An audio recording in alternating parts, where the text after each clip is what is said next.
This year, we have a new experience as part of the Empower event. Today, we're going to be recording a podcast episode of the conversation between our next two guests, Corey Paddock and Scott Adair. Corey Paddock is president and co-founder of GBE Energy and a partner at Greenwich Commodities. With more than 15 years of experience in power markets, he specializes in short-term PJM trading and also hosts the Energy Untold podcast. Scott Adair is a seasoned energy trading executive with over 20 years of experience in power and environmental commodities trading. His experience spans both physical and financial power trading, or financial energy trading. Please join me in welcoming Corey and Scott. Welcome.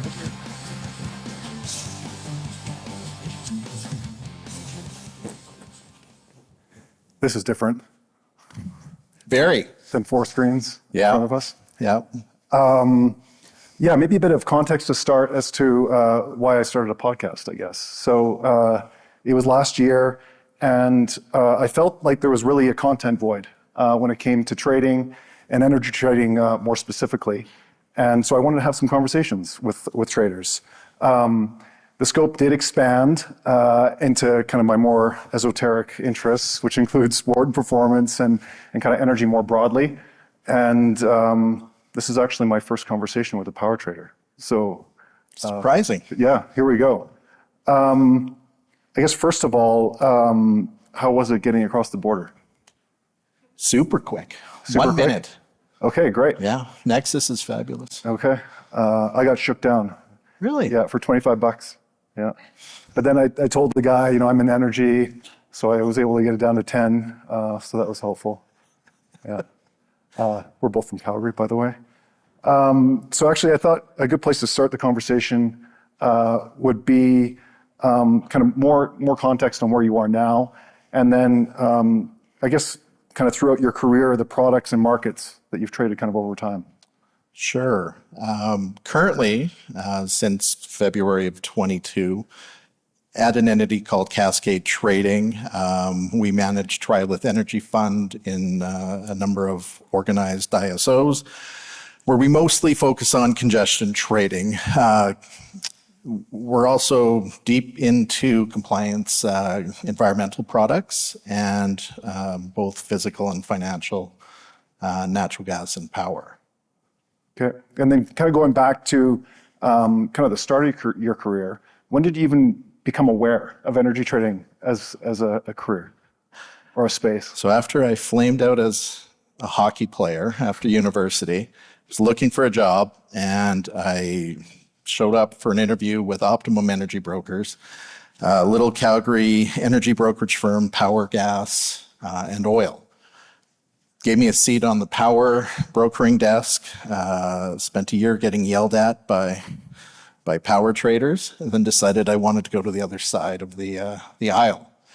And one of my clients at the time was Powerex, and they were, at that point, I think the West was really starting to, expand, and Powerex was moving further away from just trading at the BC-US border. And they were ramping up the 24-hour desk, building out their cash desk. And What year is this? 99. Okay. Yeah, no, I got in just before the energy crisis that Pat was speaking about.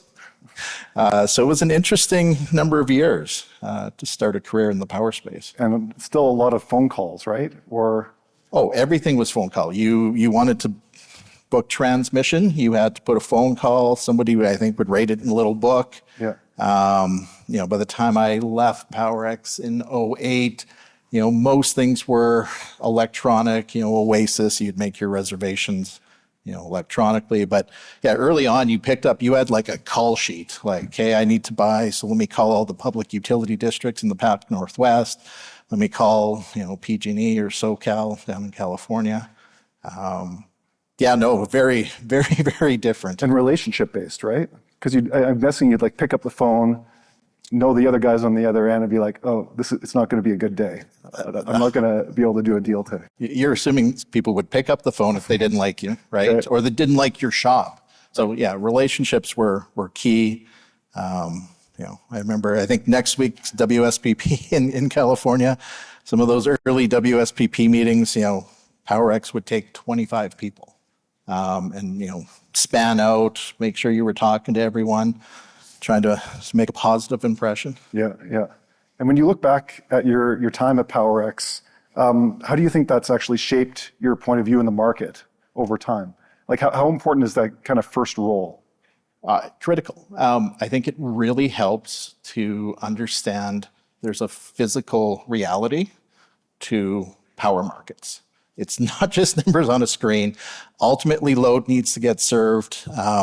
Generators need to collect a certain amount of economic rent. How do those things mesh together? What sort of revenue stacking opportunities exist? But I couldn't ask for a better start than starting on the 24-hour desk, progressing to the cash desk, taking over the CRR portfolio. So sort of learned how, all the pieces had to come together in order for the lights to stay on. Yeah. When you look back on that first year in your first trading role, what's the most ridiculous mistake you made that you look back and just cringe on? Well, I'm pretty sure if I wasn't the star of the Powerex hockey team at the time, briefly, I would have been fired because I couldn't figure out that the Pacific Intertie had like 2 or 3 names. And so different people, head trader would come over and like, why aren't you flowing on Cobb? Why, and I'm just like, why does this one line have all these different names? And it's like, so, so many acronyms in the space, and it's like drinking from a fire hose. I worked the 11 p.m. to 5:30 a.m. shift for the first 12 months I was there, all by myself. So every other real-time crew had 2 or 3 people. Yeah. Overnight, they just would throw the raw rookie on, try not to bring the grid down. I think mine I was a little bit later, but not that much later. And everything was still relatively manual when you're kind of entering in trades with all these systems. And I remember mixing up a price quantity pair for virtuals in the New York market.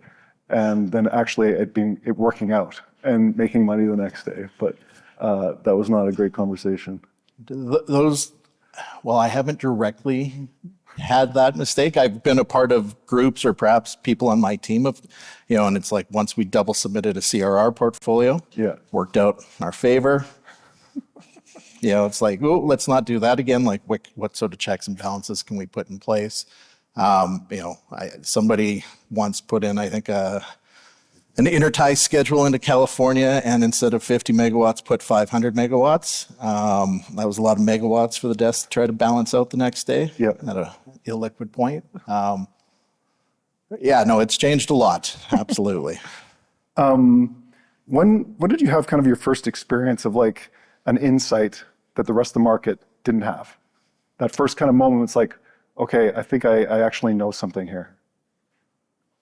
Well, I'm still having them. And it's just really as the markets evolve, probably one of the things that shaped my career to date was, I was running a retail book. I spent some time at Direct Energy where, we had retail power business and, all the obligations with that were inside my books, both in Canada and California. And so, I had to meet renewable portfolio standard obligations. I had to meet capacity obligations, I had to manage the load shape and all these pieces. And, I was trying to secure some RPS off a landfill in Washington State. And we're submitting a bid, working with the origination team. And then we get the feedback that we were like $10 off. And I'm just like, we didn't misprice it that badly. And what had happened, I believe, I'm pretty certain, is the low carbon fuel standard market in California was nice and strong. And so people were looking for that landfill gas so that they could not run it through electrical generation. They could take it down to California, throw it into a transportation fleet and generate LCFS credits. And I'm working out the math. I'm like, holy crap, that's good business. That's way better than trying to eke out a couple bucks on the power side. Yeah. So, that sort of led me to, deeper into the environmental commodity side. And then, it really started, I was looking for the interconnection between regions and policies. And it's where can you get more value for different commodities, be they power, environmental commodities. And that was really, I guess, the genesis of launching Cascade is, we were going to focus on power, gas, and environmental commodities, compliance environmental commodities, not voluntary, and look for, where there's opportunities, where people that are just focused on one subset, Right. They're not seeing the other revenue opportunities. Bigger systems view on all the incentives and where it's lining up. When you sit down at your desk in the morning, what's the first thing you do? Do you have a checklist, a routine? At Cascade, it's very much like I'm checking the positions, looking at the P&L report, because I'm, while I do trade myself, I'm overseeing sort of, the rest of the team. So, very much it's sort of a macro in the morning. And, any fires that have popped up overnight, sort of, those get the attention first and foremost. And then we have a call with everyone. We have a number of remote people, one person in the UK, one person in Vancouver, one in San Diego, rest of us in Calgary. So, jump on a call, talk about all these different markets, sort of flag the things that are, happening in the moment, but also like, what are we working on? Is there, an FTR CRR market or auction coming up? Is there a carbon auction coming up? Has some government body just released a policy or a news release that has like pulled the carpet out from one of the various carbon markets? That's generally the start of my day. Got it. And then do you have an unusual habit during your day compared to the other traders that you've worked with in the past? We bought a little trampoline that we have in the back that I'll go shut the door. I'll just go bounce for a little while, try to shake out all the bad thoughts and just clear the head and refocus. It's too easy to sit at the desk, sit at your chair for like 10, 12 hours and just like all of a sudden you look up and it's 5 and you haven't had lunch and so it's that would probably maybe my quirky little thing that I do. If you didn't have a Yes subscription at this point, could you even function as a trader? Yes, but it is, and we still have Yes subscriptions. It's foundational in how we approach nodal power markets that we're active in, and we've evolved our own set of tools, but largely we still will look at Yes and often Yes is the quick scorecard for the day. How did the CRR portfolio do? How does that compare against our system? If the numbers match. If they don't match, where's the delta? So by the way, that was not a question that was placed on my sheet as a prerequisite to have this interview. But anyway. Have you found the best trades or the biggest trades in your career to come from intuition or more from rigorous analysis? I would say it falls out of analysis. And I think certainly, like when you sent the questions over to me, I was really thinking about that because I've worked with people that have great intuition. They have great timing. But I would say the vast majority is still grounded in really, really solid analytics. But again, there's always the people that are, first to move or move at the right time. Do you think that part can be trained, or is it just kind of you have it? You know what? I think you can learn from people that have that. But I do think it's sort of, I think you're born with it, or, it just comes more naturally to a number of people. I mean, so that's much more on like how to maybe initiate a position or get out of one. But I guess I'm more curious around, like, have you ever felt physically like a market is shifting, but you actually don't see it in the data? Like either it's not trading in a certain way or you're not seeing the fundamentals come through? Yeah, all the time. And again, thinking about the questions you had sent me, I'm sort of like, you know what? And I'm still evolving personally in this and work with people on my team a lot. Like timing's critical. You can have the right view, but when you enter the trade, when you exit the trade, is really the difference between making money or making a lot of money or not making money. And that really, I think, as I expanded upon that, was you need to be disciplined, right? You have to have targets, you have to have stops, because that's going to save you when your timing's wrong, even when your analytics are telling you this is the right thing to do. Well, when a trade goes against you, what is your process to determine, okay, I need to hold on here, I need to stop out, or I actually need to add more? Yeah, no, and I think I'm going to say it depends on the size of the trade, but it shouldn't really. Like, really, it's something you should do all the time, whether it's a small trade or big trade. But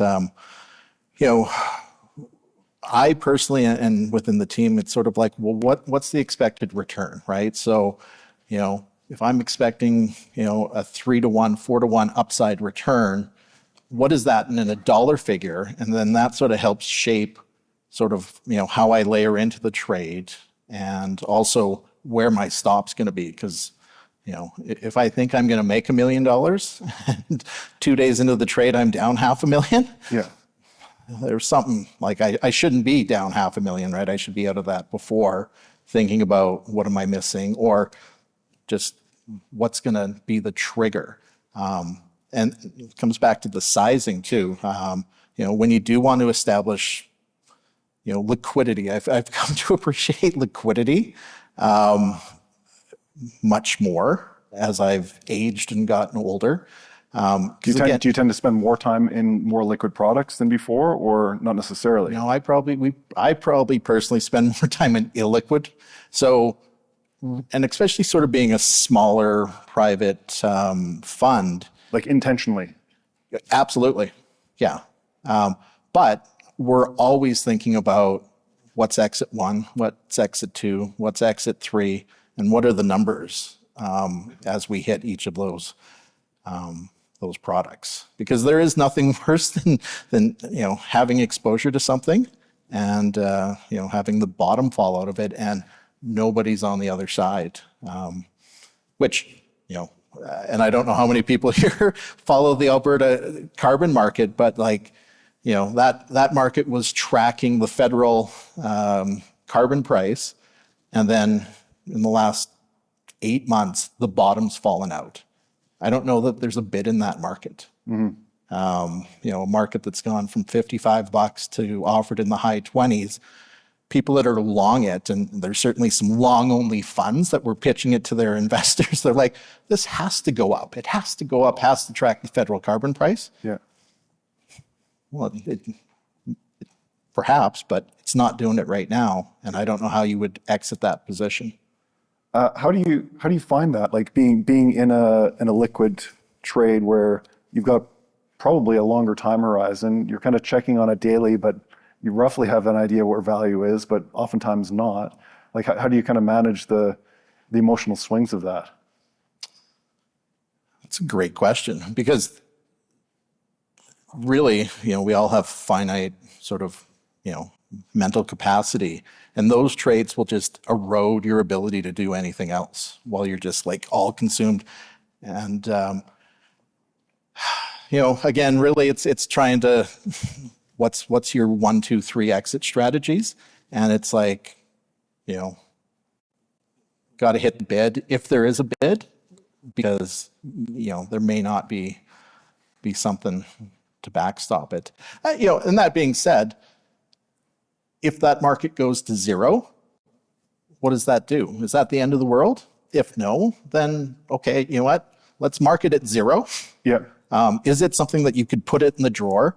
Or, is it like power prices that might go negative? Or oil, I guess, back in COVID. I think a lot of, I laughed when oil went negative, because I'm like, power people have been seeing this for a while, depending on the market you're in. Yeah, so, it wasn't a mental stretch at all for us. No. Kind of going back to a lot of your best trades coming from rigorous analysis, how often do you come across a situation where, all the analysis and data is telling you to put on a trade, but it actually doesn't feel right? Do you still do it? Often, yes. Okay. But that's where, again, sort of the sizing, the stop. I was in one of those last year in the fall where I'm like, this is so fundamentally different than the last number of years, like just so fundamentally different. And, of course, I put it on. I'm at a conference, and then 2 days later, it's like $3 in my face. But, I was prepared. Like that was one that I thought had like $15 of upside. And so I'm like, all right, you know what? I'm in for small size. I'll just keep layering in. And sort of, it felt like the market was trying to push people out. And so I was like, you know what? Let's just be patient. Let's just, not going to stop. But, added a lot more size when it went the other way. But, often those are there's rarely an easy trade, I'd say. Yeah. I think certainly as there's been more and more money piled into the power and the gas space and the environmental commodity space, I think there's a lot of 800-pound gorillas that try to move the market a long ways to force the smaller people out or the less convicted people out of the market. So you do have to be very thoughtful in when you're entering the position and at what point you need to get out. And fundamentally, this is the thing, like when you're entering into a trade, you're naturally disagreeing with someone, right? Otherwise the thing doesn't happen. So it's a pretty natural thing for enter into a point and then immediately it goes against you because you're naturally disagreeing with somebody, right? Yeah. Well, pretty much every trade I put on, I'm like, how am I wrong? And I'll ask all the people around. I'll ask people that I've worked with that may work it out. I'm just like, what am I missing? Am I missing something that's obvious? So you try to verbalize that with the team. Oh, absolutely. Yeah. Yeah. How valuable do you think it is to have somebody next to you that's kind of trading and looking at the same thing? Very. Yeah. That's why, despite us having some remote employees, I very much like the fact that, we have a core group that sits together, and even the people that are remote are sort of on an open chat so that they can just hear those conversations and they can jump in and, give their 2 cents on, just what they're seeing. As a team, do you still find time to come together physically a couple times a year, or? We try to. Yeah, last year we had the team out in Whistler for 3 days, and that was fabulous. Suffered a pickleball injury. Yeah. Don't drink and play pickleball. Stretch, play pickleball. Lesson learned. Yeah. I guess going back to this $3 trade in your face, what is the fastest a trade has gone like I'm a genius to I'm a complete idiot?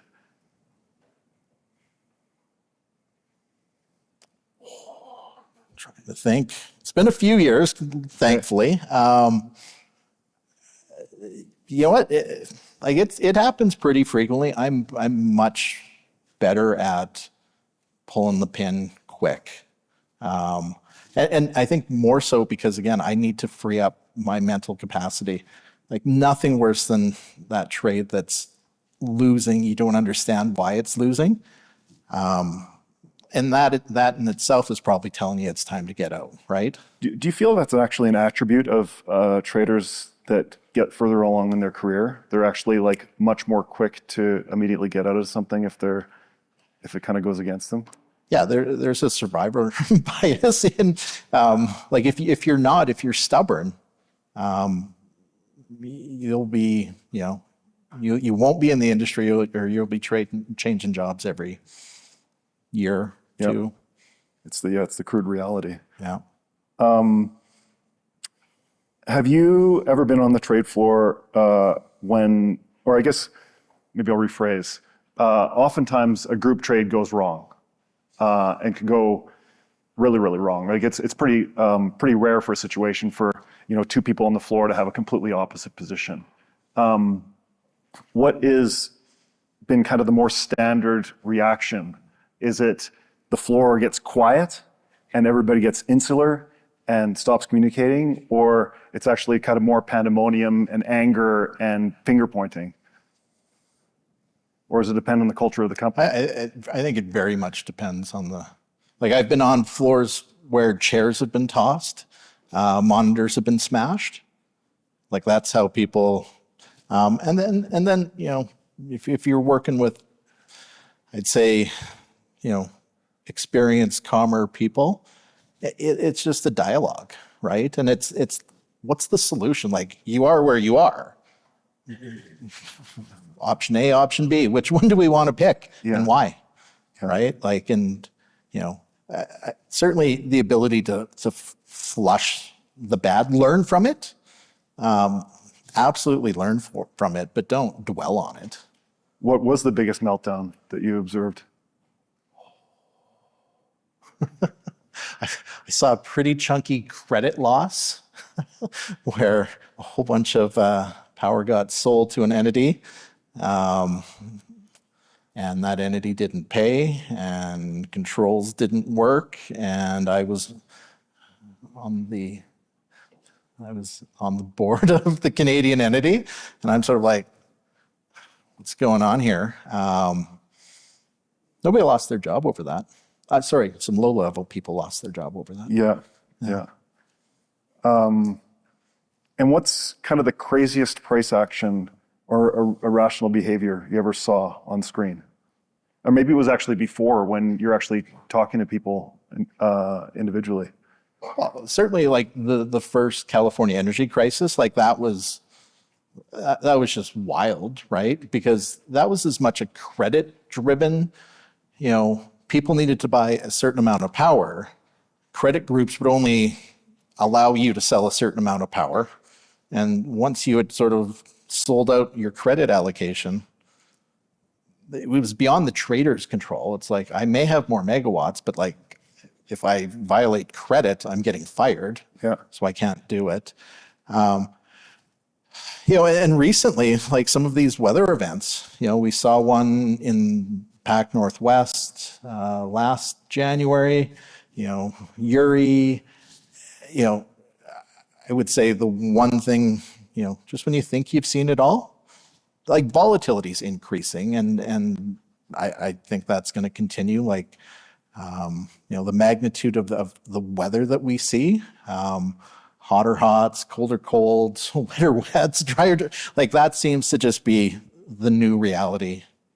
And so, you know, you have to, you know, again, you have to fade history a little bit, like especially as the grid is changing so dramatically. There'll be aspects that rhyme, but it's never quite the same. Absolutely. What do you do after a series of days where you've lost money? Like what's your kind of process to kind of coach yourself out of it and kind of get back on track? Yeah, it's just take a little breather. You know, don't be looking for the next thing immediately. Just sort of like step back, you know, talk to the team, talk to other people. You know, one of the things I love to do is go out and talk to, you know, developers, load serving entities. Like, what are their pain points? What do they need? And that like often helps me sort of shape my next view. Because at the end of the day, those are sort of the things that matter. Like, you know, those of us that sit in between and, you know, try to figure out these energy markets, ultimately on either end, you know, there's an investor, a generator that needs a certain revenue stream. And then the load serving people, they have their needs, and, you know. So it's generally just, some time away from the screen, kind of back to basics. And yeah, like you said, like actually going and talking to folks about what's going on. Yeah, I personally find that the most helpful in sort of helping to form my view. You know, great example was as 2024 was coming to an end, that was a multi-year compliance period in California Renewable Portfolio Standard. You know, RPS Category 1, I think, traded as high 80s, low 90s. Well, if that piece of the revenue is that high, your energy is going to go way lower. It certainly has the ability to go way lower before renewables will curtail, because people need to meet that obligation. And the only way they can do it is by generating megawatt. So, I think if you're in those markets and you're not sort of aware of some of these non-energy economics, Right. There could be a world of hurt. In your experience, what are some of the personality traits that almost always signal somebody will be a great trader? Just that curiosity and work ethic, right? Like, it's no surprise that the most successful people are inquisitive and they work super hard. They're always reading, they're always listening to podcasts, they're just always looking for the next thing. They're always trying to tie, different concepts together. And the flip side is the people that I think have short careers sort of think they know it all. And what I love about the space is that it changes so much that, like, this is not a boring job, because it just constantly is change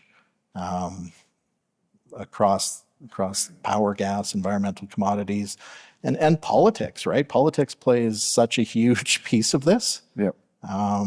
You can't be ignoring that.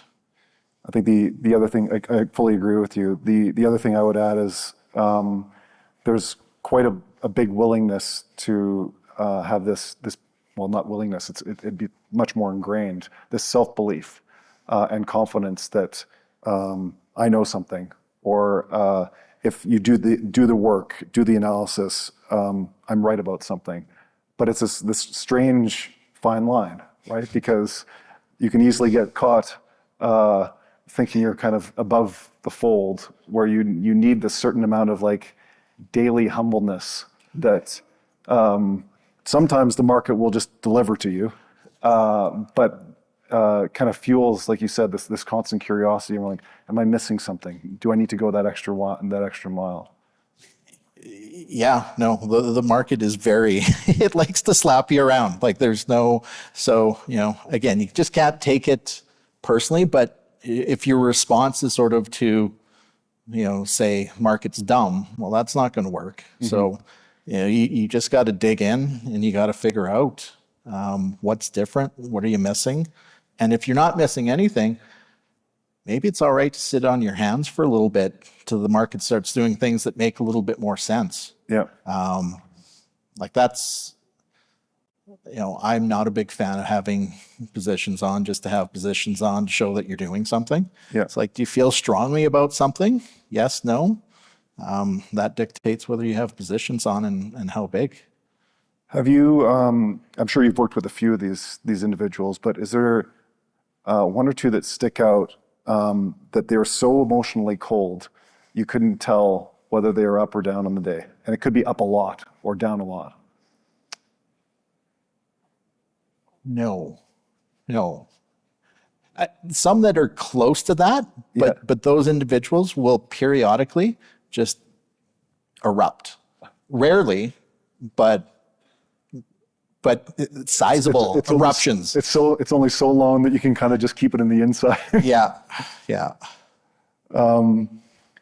What's a mistake that you see young traders make that's totally avoidable?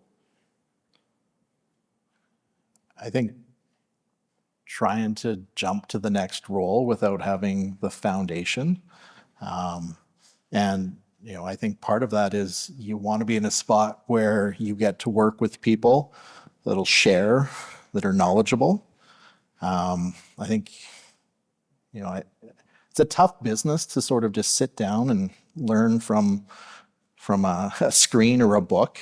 I think it really helps if you surround yourself with people that have some experience and have sort of a broad base of experiences to help you grow. And then, certainly with young people, I'm always looking for them to be intellectually curious. Like, are you asking good questions? Are you, raising flaggy? Like, identifying things that don't make sense. Yep.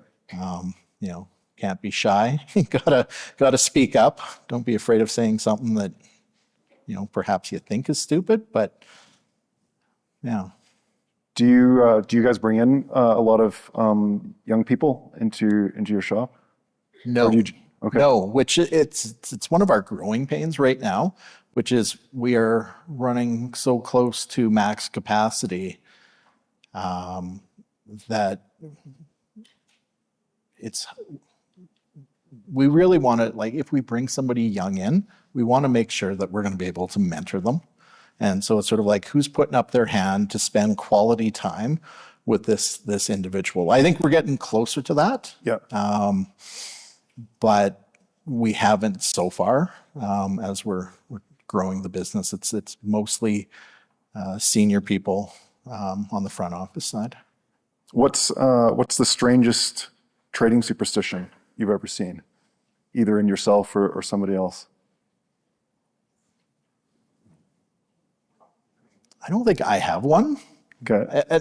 Actually, I don't have an answer to that. Do you want to share? I feel like you've seen this, or you have one yourself. I've got a small one, but yeah. As a watch collector, I would have new watches come into my collection, and then there's one in particular that it wasn't working.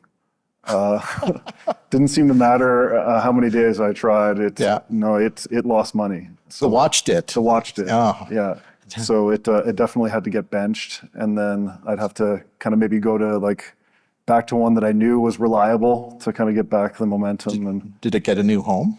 Or is it just in the closet? It's just in the closet. Yeah. It should find a new home. I was that way when I played hockey. Had to get dressed exactly the same way, but luckily that's not come across in my trading. And what's the weirdest skill or hobby outside of trading that you think has helped you become a better trader? I'm a little bit biased towards sport as well, like having played volleyball, not only at the university level, but played a year of pro. And I feel like sport actually, and team sport, really, really prepares you for these roles, because it gets you used to losing all the time. Because even the best in the world lose constantly. And so that ability to come back after a loss and be okay with it, learn, go to the next thing.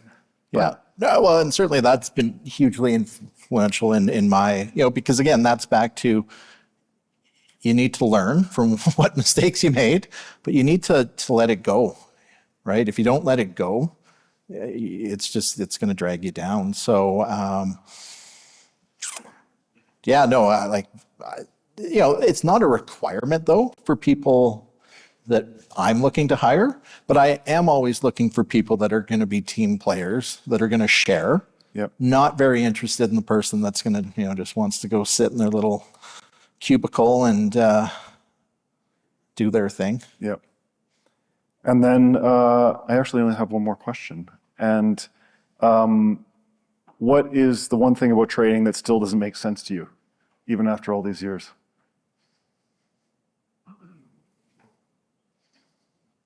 Well, I'm going to pivot slightly. Every time I go to California and I jump into an Uber, green, I ask what time of day they charge at and how much they pay. And every single time they tell me they charge evening, overnight. Nobody charges in the middle of the day, it seems. And the rates are astronomical. So I'm still trying to square this circle about wholesale energy prices in the duck belly, cheap or negative or extremely negative. At what point is that going to benefit the ratepayer? Because it seems like it just actually adds to the total cost burden. And it seems unsustainable. And so then I'm constantly trying to figure that, well, how does that apply to wholesale power markets? How does it apply to congestion markets? So this human behavior element that just isn't quite ready to respond. I don't even know if it's that. Like, I don't know that they're getting the right signal. They're certainly not getting the right messaging, right? I know there's most utilities have time of use rates. I know a lot of places in California have super off-peak defined as actually, Q2 solar hours. But it's not showing up. Like, to me, before you're paying everyone else in the West to export, power in the solar belly, shouldn't you be providing free EV charging between the hours of 10 and 2? Yeah. Wouldn't that be a nice little benefit for everyone that had an EV? It's like, hey, if you charge between 10 and 2, we don't have to pay all these people outside California to take our surplus power so that we can meet our RPS goals. So, again, what it tells me is like there's going to be so many. We will exist for a long time. Yeah. I am 100% positive volatility is only increasing. The chart that Pat threw up that shows that load growth, like we never spent a ton of time on load parts of our supply demand equation, and now it's The most uncertain thing on the board. it's probably 80% of what we try and figure out when we're looking to do hourly supply demand in different markets or different subregions inside markets. It used to all be about the generators, the renewable generation, and now it's a large part of it's gone to the load and what's real and what's the timing of it. Like I think that's a real question, and what is physically possible. You see these queues for interconnection. Are the generators available? Are the transformers available? Are the wires available? Are the turbines available? Yeah. So trying to decipher that is going to be, I think, a huge part of the next 5+ years. Perfect. Well, I think that's a good place to start. Thank you. No, thank you. Yeah. It's been great. Cool. Thanks.